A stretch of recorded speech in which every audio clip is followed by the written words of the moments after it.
ஐயோ,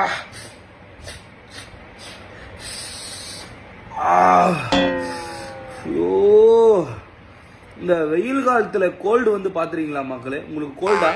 உங்களுக்கு வெயில் காலத்துல கோல்டா இருக்கா? மூக்கு அடப்பா இருக்கானா? இந்த 2 சைடும் ஃபுல் ஆயிட்டானா? மூச்சு விட முடியலையா? மூக்குல இருந்து இல்ல ஊத்துதா தண்ணி? இந்த வெயில் காலத்துல இந்த சூரியன் நிகரானே, சூரியன் யமன அசிங்கமா வருது வாயில எனக்கு. ஐயோ, என்னங்க இது?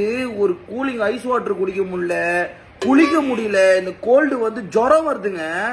இந்த நேரத்துல இது தேவையா? என்ன வெயில் அடிக்குது, என்ன அனல் அடிக்குது, வெளியே போக முடியல, சுட்டு எரிக்கிறான் இந்த சூரியன், சூற விட்டுட்டு இருக்கான். இப்படி கோல்டு வர வச்சு என்ன இது கிளைமேட்? என்ன மயிர்ல கிளைமேட் இது? என்னங்க இது உலகம்? என்ன ஊர் இது? எதுவுமே பண்ணல, எதுவுமே சாப்பிடல. எதுக்கு சம்பந்தமே இல்லாம கோல்டு வந்துருக்கான் எனக்கு. இவங்க ரொம்ப சிக்கோங்க.